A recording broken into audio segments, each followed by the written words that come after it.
welcome back, students. So now we are on our lesson number 5, which is the clientele and audiences in counseling. Do you ever wonder why people needs counseling?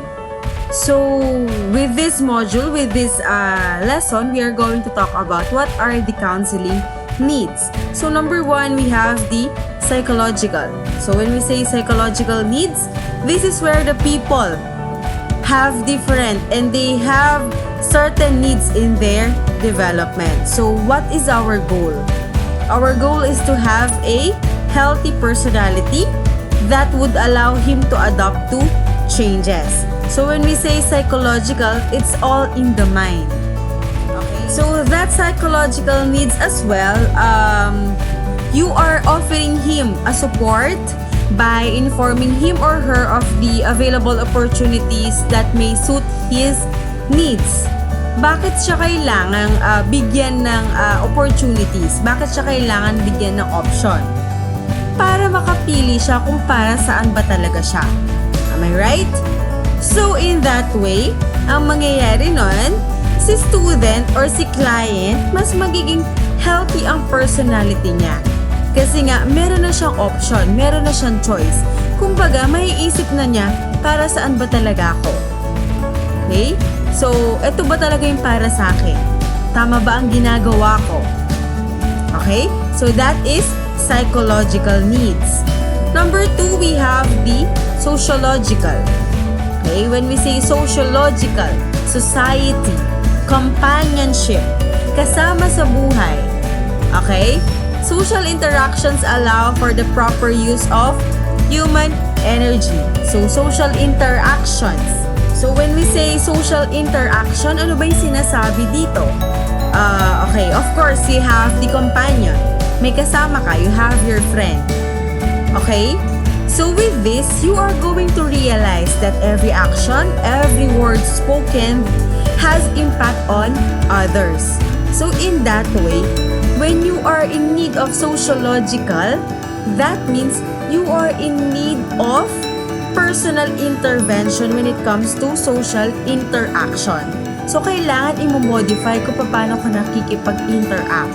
Kasi nga, kailangan ilalagay mo sa isip mo na lahat ng ginagawa mo, lahat ng iniisip mo, lahat ng sinasabi mo, merong impact sa ibang tao.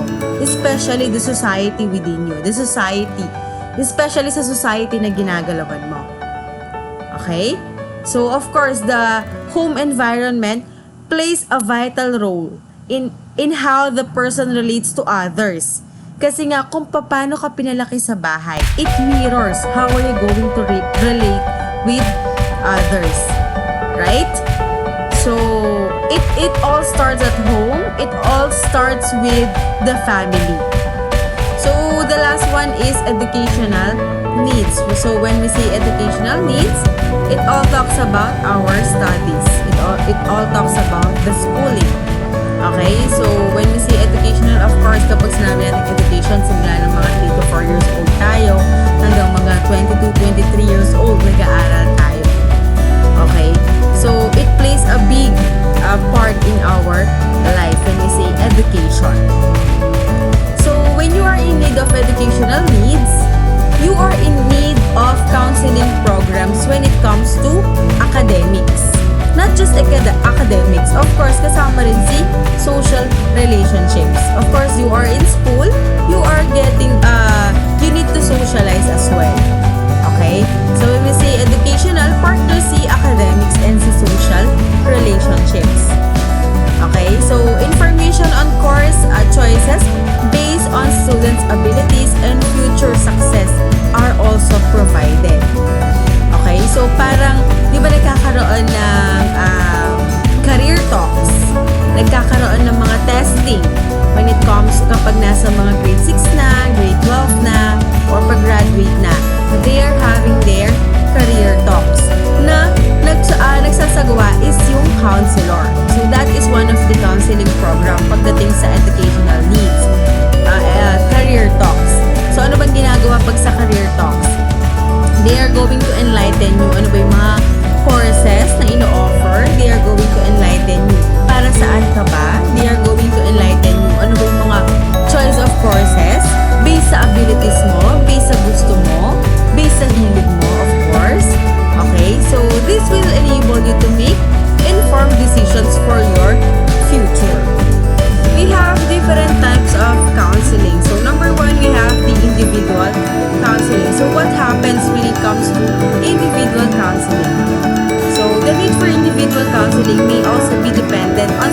situations. Of course, it depends on the situation. Depende sa tao kung anong klaseng counseling ang para sa kanya. So, some examples are, but not limited. For example, adolescent identity when it comes to with your identity sa mga teenagers na hirap pa rin i-identify kung sino ba talaga sila. Teen and parent relationships, peer relationships when it comes to depression, when it comes to anxiety, anger management, of course, children's if you are having concern with your family, with your siblings, your gender issues, personal and social relationships, if you are sexually abused, spiritually abused as well, and stress management. So with this, you can access or you can have the individual counseling. Number 2, we have the group counseling. So what happens when it comes to group counseling? So si group counseling para kang nasa kung nakikita niyo yung mga nasa barangay hall, di ba? They are in group, kinakausap sila ni kapitan. So parang group counseling ang nagaganap pag doon. So in some cases, of course, counseling had to be carried out in groups. So ano bang nangyayari within the group counseling? So group counseling should be highly organized, of course, with people doing specific activities together and then sharing the results. So for example, for the peoples who are having depression, for the teenagers having anxiety, all of them, they can have the group counseling kasi they have a specific problem. They have specific goals. So, pare-parehas lang sila ng gustong mangyari. Okay?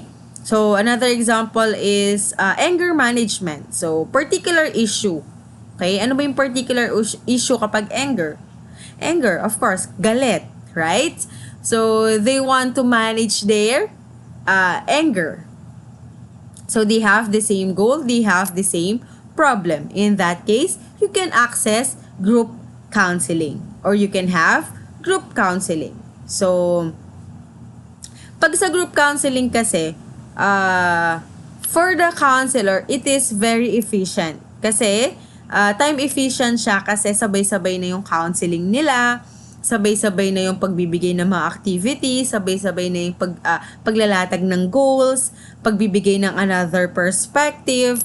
So, very time efficient. Okay? So, depende naman si group counseling. If you want it, it's okay. But if you prefer individual counseling, it's still your choice. So, hindi naman pinipilit ang group counseling. Of course, yung group therapy or group counseling, meron din siyang principles. Kasi nga, they share the same goals, they share the same issues. So, number 1, we have it instills hope. Bakit? Sige.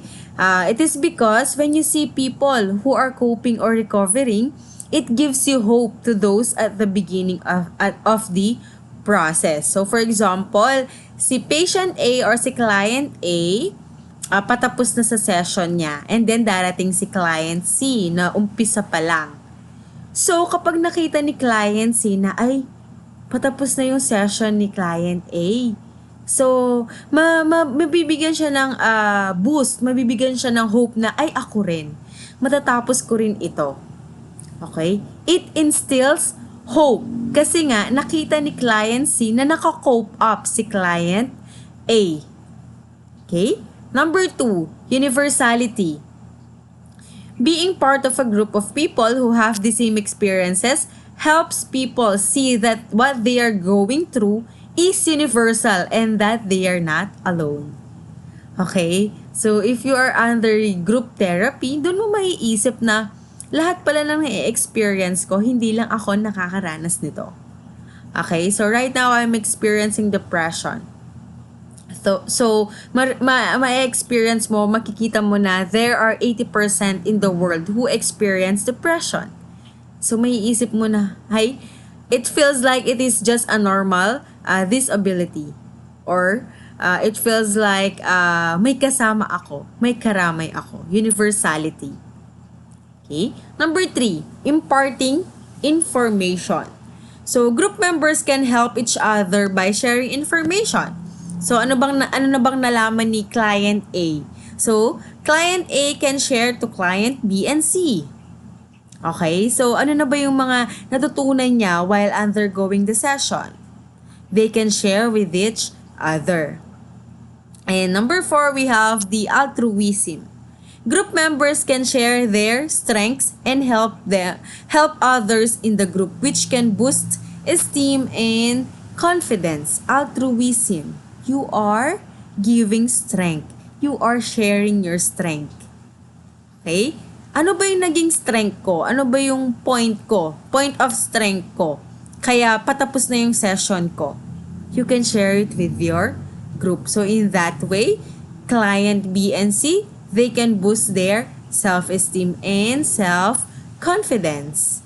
Okay? In that way, mas mapapabilis ang counseling session ng nasa group therapy. Kasi, of course, you are sharing your information. You are being, what do you call this? I mean, you are sharing your strengths to them as well. Number 5, we have the development of socialization techniques. Diba? Meron tayong sociological needs. When we say sociological needs, you are in need of companion, right? So, in this case, you are going to learn the socialization techniques. Kasi nga, may kasama ka. You are in a group. Kailangan mong makisama sa kanila, right? The group setting is a great place to practice new behaviors. Of course, kasi nga, when we say sociological, you need to think that everything you do, everything you say, it has an impact to the people around you. Okay? When you are in a group, you are going to think, ano ba yung kailangan kong gawin? So, in that way, you can practice new behaviors. Okay? Number 6, imitative behavior. When we say imitative behavior, ginagaya ang behavior ng iba. Individuals can model the behavior of the members of the group or observe and imitate the behavior of the therapist. So, when you are in the group, of course, marami kang kasama. In that way, marami kang na-observe, marami kang nakikita. So, if you see that client B is already progressing, you can imitate. Ano ba yung ginagawa ni client B? Bakit ang bilis niya nagpo-progress? Ano ba yung ginagawa ni client C? Bakit ang bilis niyang natatapos sa session?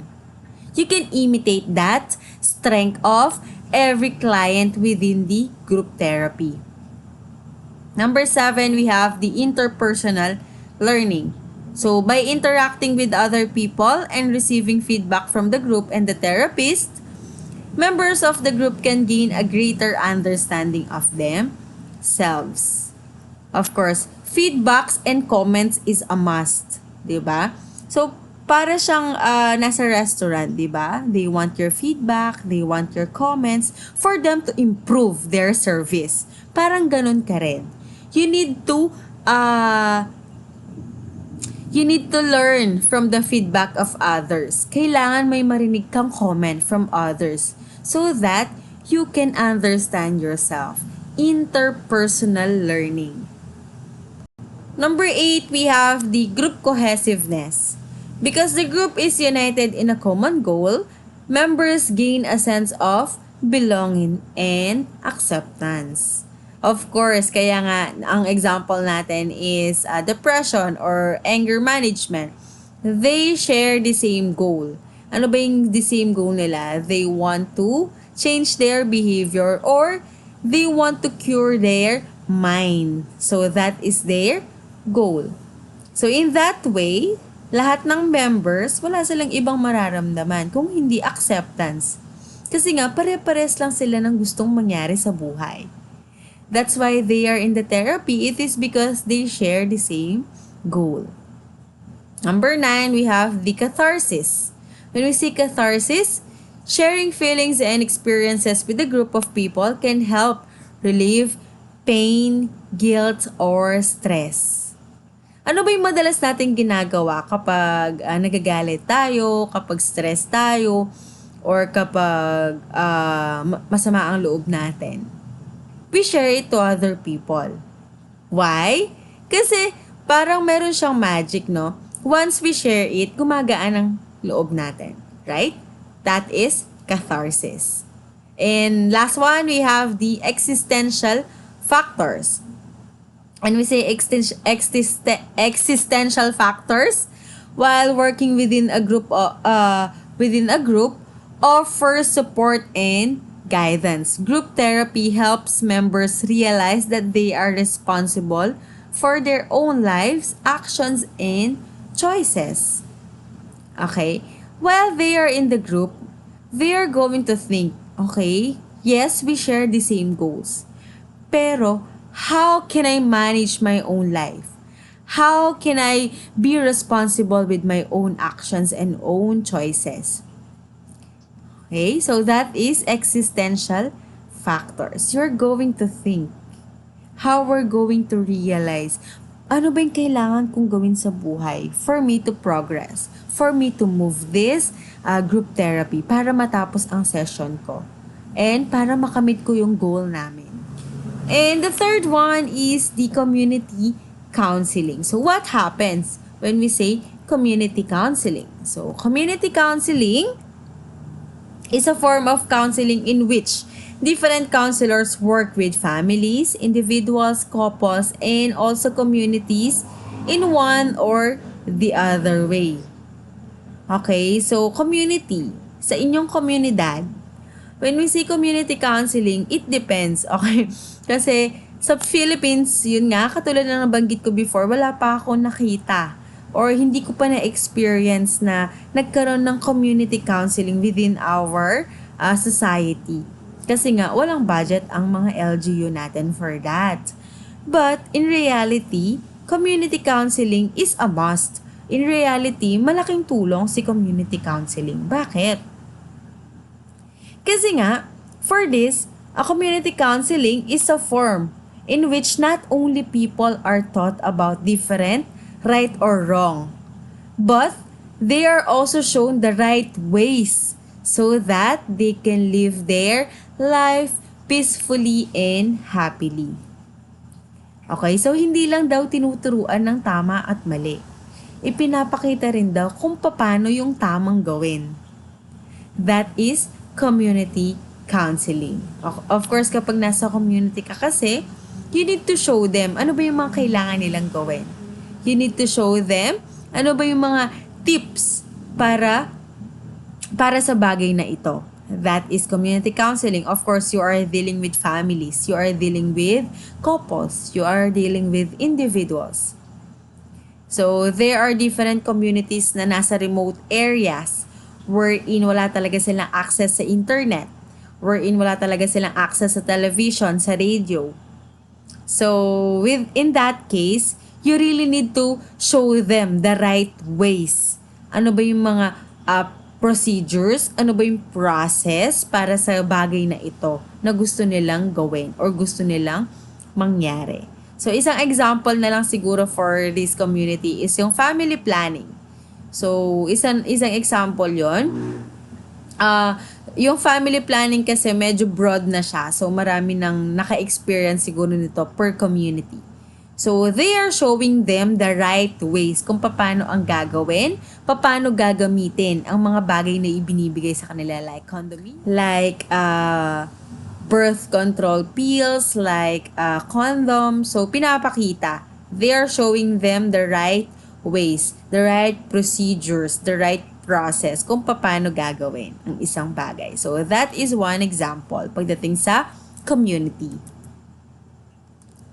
So, that's it for our lesson number 5. I hope you learned something for this lesson. So, I hope to see you again on our next topic. Have a good day.